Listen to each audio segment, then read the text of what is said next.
আচ্ছা, kind of money. Kind of money মানে কি? মানে মানিকে আমরা আবার কয় ভাগে ভাগ করতে পারি।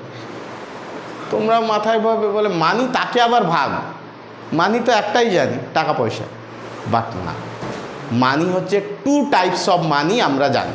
এক বলছি লিগ্যাল মানি, এক লিগ্যাল মানি, আর একটা হচ্ছে অপশনাল মানি। নন লিগ্যাল লিখতে পারো বা অপশনাল মানি। অপশনাল মানি শোনো, আগে শুনে নাও তারপরে আসছি। আগে শোনো ভালো করে। এক বলছি লিগ্যাল মানি। লিগ্যাল মানি মানে কি? যে টাকাটা বা যে মানিটা আমি যদি কাউকে দেই সে নিতে বাধ্য থাকবে। যেমন টাকা পয়সার কথা বল, আমি যদি কাগজি নোট দেই তার মানে তুমি নিতে বাধ্য থাকবে। তুমি আমাকে যদি 500 টাকা দাও, আমি যদি 500 টাকার সমান দ্রব্য দেই, তুমি 500 টাকা দিলে আমি নিতে বাধ্য থাকবো। That is called legal money, অর্থাৎ আইন সিদ্ধ অর্থ। অর্থাৎ আইনে আছে যে টাকাটা তোমাকে দিচ্ছে সেটা সর্বজন গ্রাহ্য। তুমি যদি বলো না, তুমি ইন্ডিয়াতে আছো, 100 টাকার নোট তোমাকে দিয়েছে 100 টাকার কাজ করার জন্য, তুমি বলবে না না না আমি এই 100 টাকার নোট নেবো না। হ্যাঁ, এবার তুমি বলতে পারো ছেঁড়া নোট হলে সেটা আলাদা, বাট 100 টাকার ভ্যালুয়েশন যার মধ্যে আছে সেই নোটটা যদি তোমাকে দেয় তুমি নিতে বাধ্য থাকবে। দ্যাট ইজ কল্ড লিগ্যাল মানি। কোনগুলো? কাগজি নোট যেগুলো। এই যে আমরা 100 টাকা, 200 টাকা, 300 টাকা, 400 টাকা ব্যবহার, তো হ্যাঁ হ্যাঁ বলে যাচ্ছে 300 টাকার নোট আছে, তাহলে 100, 500, 10, 20, 50, 200 এই মানিগুলোকে আমরা কি বলবো? লিগ্যাল মানি। লিগ্যাল মানি। আর কি মানি আছে? এই লিগ্যালের মানির মধ্যেও একটা কিন্তু লিমিটেড মানি আছে। লিমিট কীরকম? না, টাকা দিলে নিতে হবে, ঠিক আছে, কিন্তু 2012 সালের একটা আইন বলছে যে খুচরো পয়সার ক্ষেত্রে তুমি একজনকে 1000 টাকার বেশি খুচরো পয়সা দিলে সে নাও নিতে পারে। That is called limitation. Limitation of legal money, অর্থাৎ দিলেই যে তুমি নেবে তার একটা মাপ আছে, যে 1000 টাকা পর্যন্ত খুচরো পয়সা দিলে তুমি নিতে পারো, বাট তার বেশি যদি দাও নাও নিতে পারো। সেটাও আসবে লিগ্যাল মানির মধ্যে। এইবার বলছে নন লিগ্যাল অর অপশনাল, মানে টাকা নয় কিন্তু টাকার মতো কাজ করে। যেমন তোমাকে আমি চেক দিলাম, 5000 টাকার cheque, but that is not a মানে কাগজি নোট। কাগজি নোট না, পেপার মানি না, তাহলে তুমি কি ওটা নিতে বাধ্য?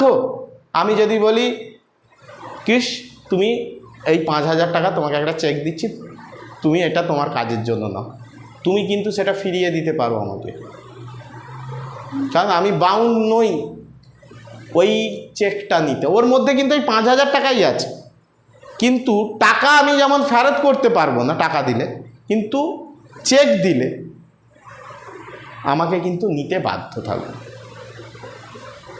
নিতে বাধ্য থাকবো না। That is called non legal or optional money. তাহলে চেকেও কিন্তু টাকার মতোই কাজ করে, ডিমান্ড ড্রাফটও টাকার মতোই কাজ করে, কিন্তু ওইগুলো দিলে আমি নাও নিতে পারি। দেখবে তুমি একটা দোকানে ধরো রড কিনতে গেছো বা ইস্পাত কিনতে গেছো, তোমাকে যদি চেক দেয়, মানে পাবলিক এসে বলে যে এই চেকটা রাখুন, আমি টাকা নিয়ে আসিনি, আমি তার বদলে, তুমি অনেক দোকানদার নিতেই চায় না, এবং সেখানে কোনো মানে বাধা নেই যে নিতেই হবে। সে বলবে যে আদৌ ওই চেকের মধ্যে আপনি যেটা দিলেন সেটা বাউন্স করবে কিনা আমার জানা নেই। তাহলে এটা টাকার মতো কাজ করে, বাট আমি আইনে আমাকে বেঁধে রেখেছে ওটা নিতেই হবে, এরকম কোনো বাধ্যবাধকতা নেই। That is called non legal or optional money. হ্যাঁ, ড্রাফট হতে পারে। ড্রাফট হতো তোমার নামে, আমি ধরো ড্রাফট করছি, এখন আমি ড্রাফট নেবো কিনা আমার তো তোমাকে আমার কাছ থেকে পারমিশন, ধরো তোমার কলেজ বললো আমাকে ক্যাশেই টাকা দিতে হবে, ক্যাশ দিলে সে নিতে বাধ্য, বাট সে তার যদি ড্রাফট ফেসিলিটি সে না রাখে, সে বললো আমি ড্রাফটে নেব না, তো তুমি কি পারবে তাকে ড্রাফটে দিতে? বললো চেকে আমি টাকা নেব না, তুমি জোর করে দিতে পারবে? এবং আইনেও নেই যে তুমি জোর করে দিতে পারবে। এই ধরনের মানিকে আমরা বলবো non legal or optional money. Clear? এই দু ধরনের মানি আমরা দেখতে পাই। আচ্ছা, এইটা গেল কাইন্ড অফ মানি। এইবার যেটা মেজার অফ মানি সাপ্লাই, এটা খুব ইম্পর্টেন্ট একটা কোয়েশ্চেন, এখান থেকে অনেকগুলো শর্ট কোয়েশ্চেন আসে।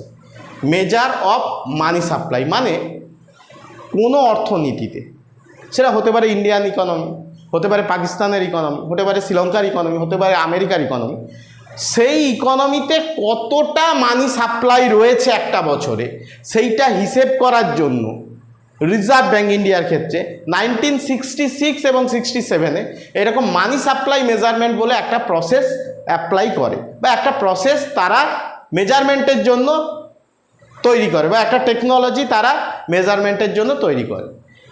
সেই মেজারমেন্টটাকে আমরা কি বলবো না মেজার অফ মানি সাপ্লাই। সেই ইনস্ট্রুমেন্টগুলো কি measure of money supply? First আসছি আমরা, এই চারটে মেজার আছে, M1, M2, M3, M4। ওকে, এই যে M1, M2, M3, M4 এইগুলো দেখে মনে হবে আরে এ তো এম দিয়ে তো কি বোঝাচ্ছে বা কি করে মানি সাপ্লাই বোঝাচ্ছে।